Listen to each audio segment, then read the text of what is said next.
Kenapa sih? Apakah dulu emang udah ada kota Cibinong Iya. pas lagi masa penjajah itu? Apa emang belum? Ya, jadi sebetulnya begini.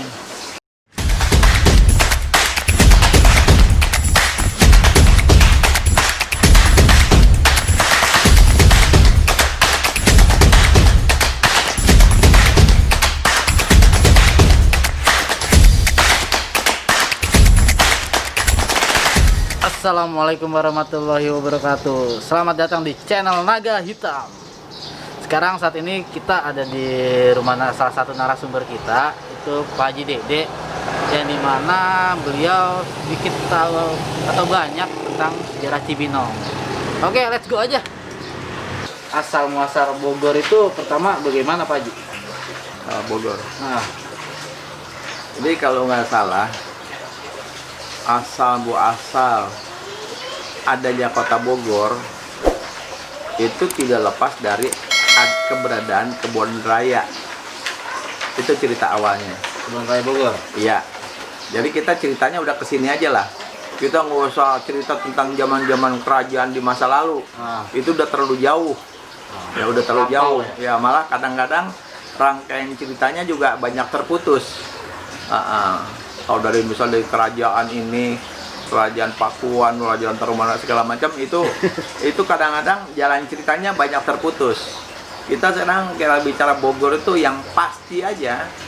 Bogor itu keberadaannya tidak lepas daripada kebun raya. kenapa tuh Pak Haji? Kenapa dia jadi kebun raya? Sebab pada saat ceritanya, pada saat dulu Belanda dengan VOC-nya gitu. Jadi VOC ini kan sebetulnya perusahaan dagang Belanda Iya. ya yang ingin menguasai rempah-rempah dan segala macam hasil bumi di Indonesia ini, yang oleh pemerintah Belanda itu diberikan kewenangan memiliki bala tentara dan semacam pemerintahan Di Indonesia. Di Indonesia, termasuk Bogor ya. Ya di Indonesia. Jadi jadi sepertinya ada pemerintahan bayangan di luar kerajaan Belanda. Tapi itu seizin dari sana. Tangan kanan lah ya istilah Pak Haji. Ya, seizin dari sana. Cerita begitu. Nah, jadi pada saat Belanda berkuasa, ya mungkin para penguasa Belanda itu ingin punya tempat semacam peristirahatan. Gitu. Nah, karena dia ingin punya tempat peristirahatan dan yang paling cocok tempat peristirahatan itu yang paling enak adalah di daerah yang hawanya sejuk. Dan mereka condong di Bogor. Maka dibangunlah sebuah pesanggerahan Ya. di kawasan yang namanya Buitenjorg atau Kebun Raya sekarang. Nah, itu salah satunya dibuatlah pesanggerahan. Nah, berkembangnya waktu, pesanggerahan ini berubahlah jadi semacam tempat apa ya? Jadi semacam tempat istirahat, juga tempat kerja gitu ya dari para gubernur jenderal Belanda yang ada di Batavia atau Jakarta. Nah, sampai belakangan dia dikenal dengan istilah Istana Bogor. Itu cerita, itu Asal ceritanya. mula Istana Bogor itu tempat pesanggerahan. Nah, awalnya. begitu tempatnya, begitu. Nah, berapa luas lahan yang diambil sebagai Buitenjorg itu? Ada taman lah, taman hutan lah, itu ada 100 hektar kurang lebih. Dan untuk yang pesanggerahan ini diambil 20 hektar. Jadi semua luasnya itu ada 100 hektar. 100 hektar. Ya. Nah, mungkin sejak itulah muncullah istilah itu, istilah Bogor. Nah, dari mana istilahnya? Dia banyak versi. Ya. Iya, banyak versi lah. Kalau yang Pak Haji, menurut Pak Haji mendekati yang mana nih? Versi ya? Itu barangkali sudah aja udah banyak tulisan-tulisan. Tinggal kita lihatlah, pokoknya itu jadi nama Bogor aja. Nah, kalau tidak salah ya, pada saat itu Bogor itu berkembang belakangan ya, belakangan Bogor itu berkembang jadi semacam kota kecil dengan pusat di tadi itu di Boytenjorg itu. Boytenjorg.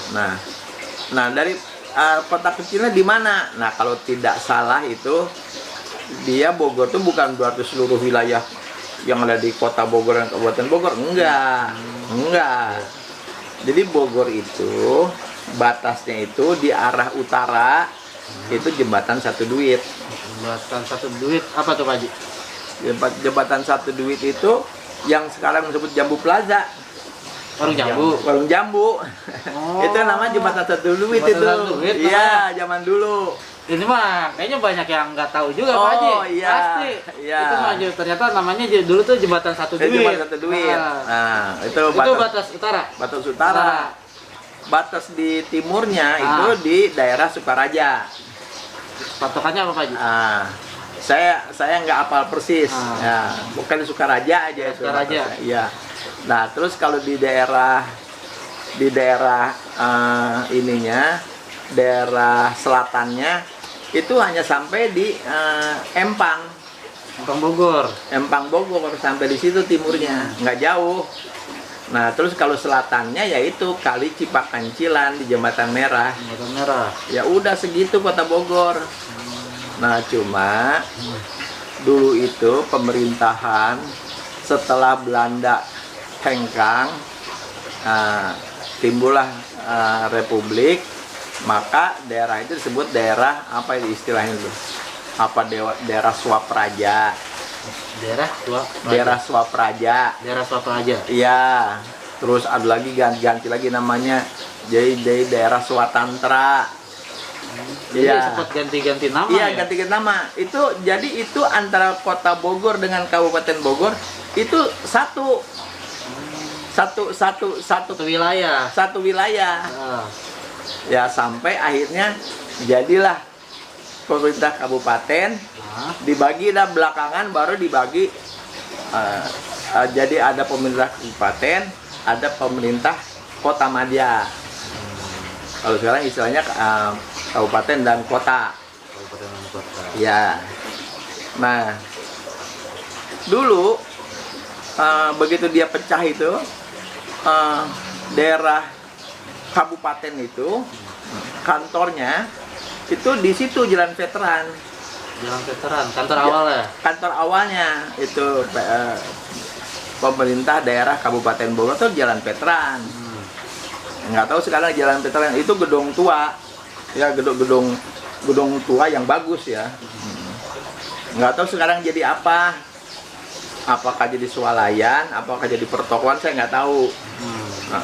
Saya nggak pernah perhatiin itu. Tapi yang jelas itu aset milik pemerintah Kabupaten Bogor. Kota Madya, wali kota Bogor, dulu kantornya itu yang sekarang bekas Korem.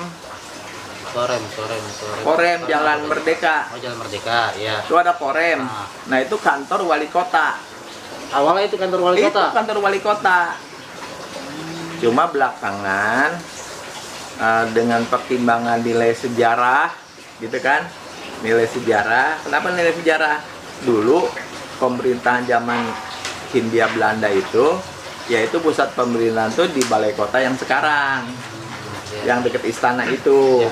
Termasuk juga kantor yang jadi apa tuh, yang jadi kantor penghubung bupati itu, penghubung gubernur tuh di sebelahnya, sebelah yang komplek kejaksaan. Nah itu, nah akhirnya ditukar lah tuh, jadi tukar. Korem pindah ke, jadi Korem pindah ke Jalan Merdeka, wali kota Bogor pindah ke Korem, yaitu di samping Hotel Salak. Nah, begitu ceritanya. Pak Haji, kan tadi kan sempat membahas dari Batavia ke Istana Bogor ini kan, atau Kebun Raya Bogor lah ya. Itu kan melewati yang disebut sekarang itu Cibinong. Betul. Nah, kenapa sih? Apakah dulu emang udah ada kota Cibinong pas lagi masa penjajah itu, Apa emang belum? Ya. Jadi sebetulnya begini. Jadi jalan raya, ya, jalan raya, bukan jalan raya itu sebetulnya dulu jalan kuda. Jalan kuda, ya. Nah, jalan kuda itu memang udah ada dulu zaman model Belanda tuh mungkin dibikin jalan kuda gitu ya. Ya dari Jakarta sampai Bogor ada tuh jalan kuda. Cuma belakangan begitu Gubernur Jenderal Dean Les itu kan berkuasa, jalan kuda ini kan merupakan dijadikan salah satu jalan negara kan. Jadi jalan utama. Iya, yang dibangun dari Anyer sampai ke Panarukan. Nah, ini kan dibangunnya sekira-kira tahun 1800 sekian menjelang tahun 1900 kalau itu. Iya. Tapi kan kalau ini udah sejak lama, emang udah Jalan ada. ini udah ada. Udah ada buat tadi tuh, buat noni-noni Belanda ya, buat orang-orang Belanda gitu ke sana. Nah, Tadi kan kita kita dengar itu sukunya Cina gitu kan. Itu kan suku asli Cibinong sendiri tuh suku apa ya? jadi Apa? sebenarnya gini, sebetulnya gini, kalau kita bicara Cibinong, sebelumnya pada tahun-tahun sebelum VOC datang, Cibinong itu hanya merupakan hutan belukar, Hutan belantara gitu. hutan ya? belantara.